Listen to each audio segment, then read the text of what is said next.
All games were drawn in round 5 of the candidates tournament here in London, but they were all long and bruising encounters.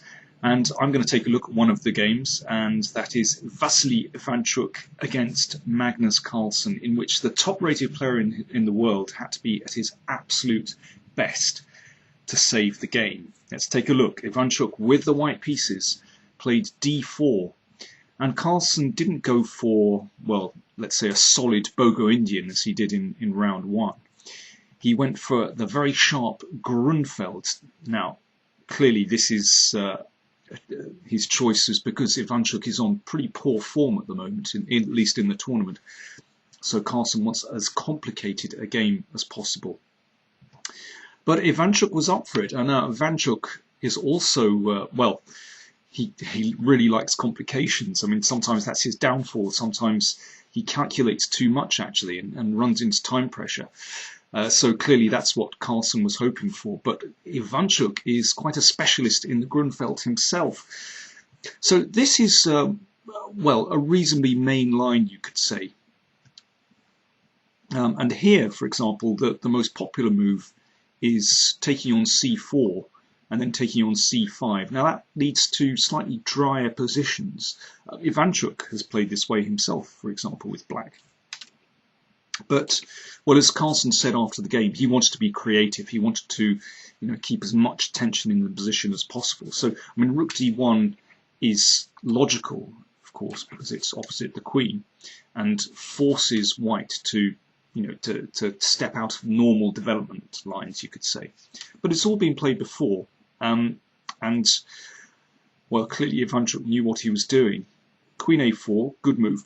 Probably the best move for black here is to exchange queens, and well, black has, although a pawn down, black has pretty good chances to equalize the game. This is very typical Grunfeld, that you're opening up the center in order to unleash this bishop on the long diagonal. But Carlsen wanted to keep as much tension in the position as possible and took on c5. Now b4 from Ivanchuk and queen c6.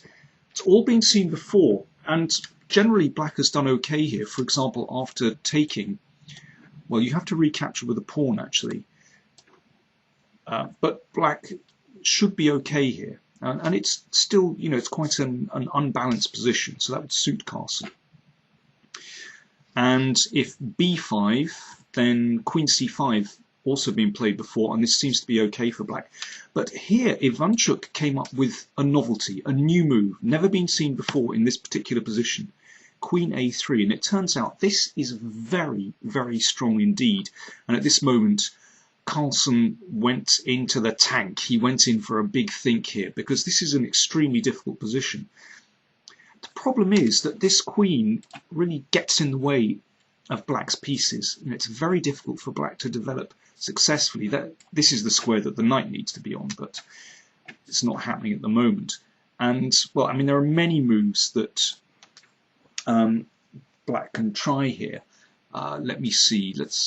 Well, for example, knight a6, and if b5, then the queen can actually come to c5 and everything seems okay. But after this, knight a4 seems to be a good move, just with the threat of b5, and you can see that the queen is very awkwardly placed here. Well, Carlsen played, you could say, the simplest move. Oh, also, if the knight comes here, then that's another way we can hit the queen, and the queen's in big trouble here in the line of the bishop. So Carlsen played, after long thought, played pawn takes pawn, and now b5. Now there are some funny variations here. Carlsen played queen b6, but let's have a look at queen e8, which, well, seems to get the queen out of the way, protects the pawn on e7.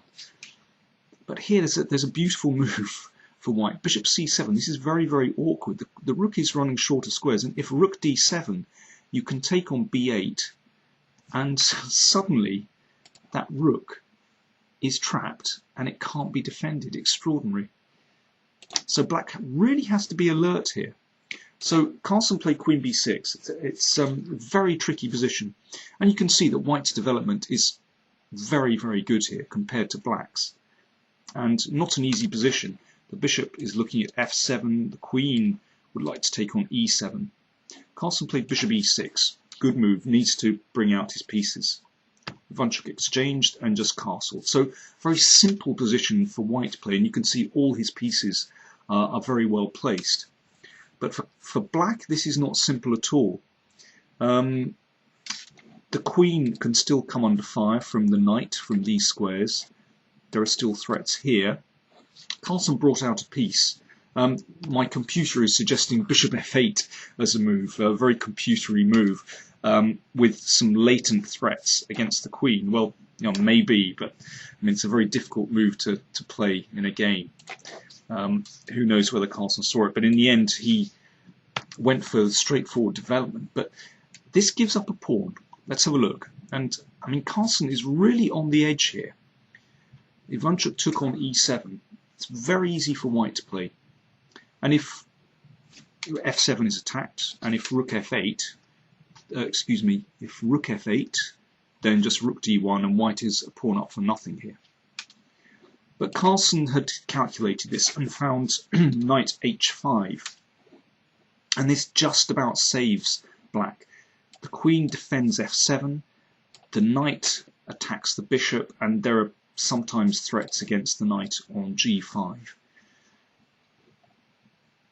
Ivanchuk played the best move, rook d1, which means that, well, the rook can't move away, and there are, you know, sometimes threats to the knight on d7.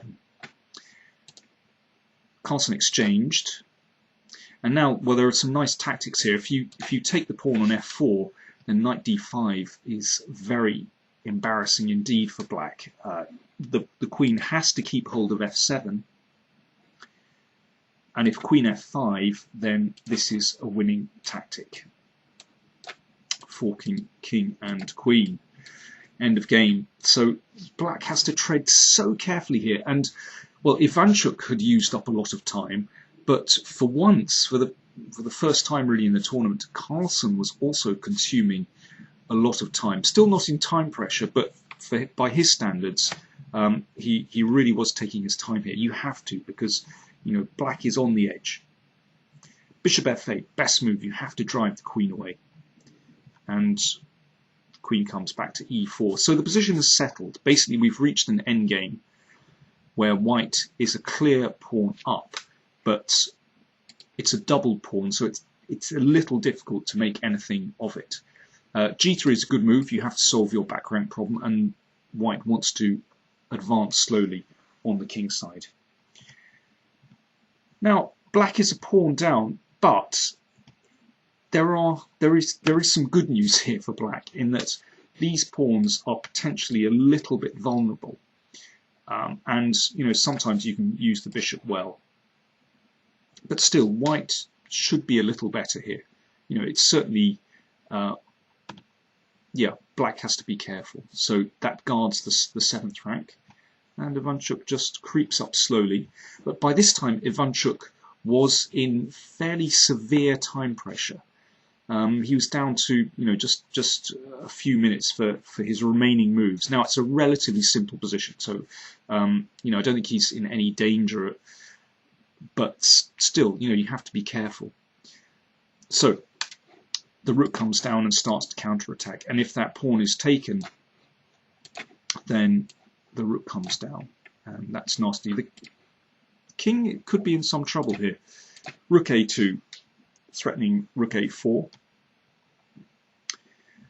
and now if the knight moves, then the rook is just going to take on a4. Now here Ivanchuk played rook c1 and actually offered Carlsen a draw, which, I mean, given what's actually happening in the position where white, I think, still has slightly better chances, seems a little bit strange. But actually Ivanchuk was very short of time, and I think a draw offer was just a kind of pragmatic decision. You know, you can still blunder very easily. There's a lot going on in this position.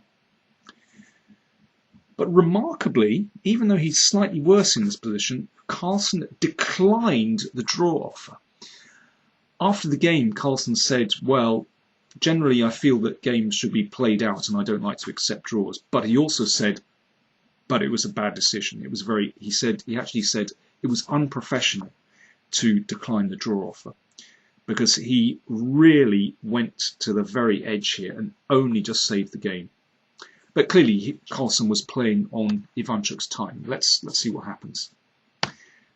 Now this is the point of Ivanchuk's play. He's given up the pawn, but he's now guaranteed to get the rook into the black position, and you can see that the king is a little bit exposed and there are lots of pawns on that 7th rank. So this is tricky for black, and Carlsen had to use up a lot of time here to try and find a decent defense. Now what he did was he gave the pawn back but allowed his rook to come back into the defense. Now it could be that white had better here. For example, in this position, g4 is a very interesting move, with the idea that, well, okay, this is very complicated, but basically driving the king back and only then taking on b7 and perhaps trying to win this ending. But maybe black can hold, but it's tricky. Ivanchuk, in time pressure, did the obvious thing. He just took the pawn. So white is a pawn up again.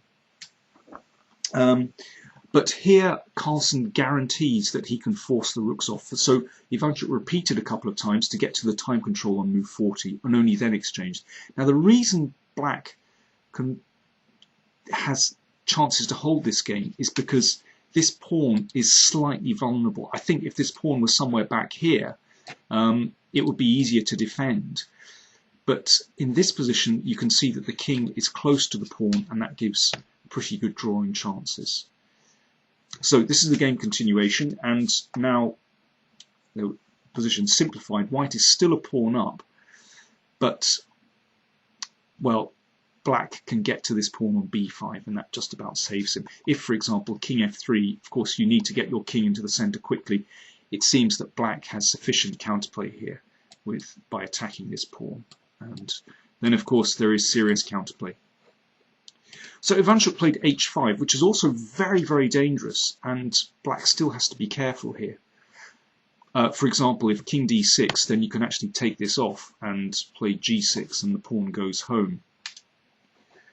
So Carlsen took on h5. Actually, you know, he worked all this out, and now it's just a draw. Basically, as I said, black has enough counterplay on the queen side.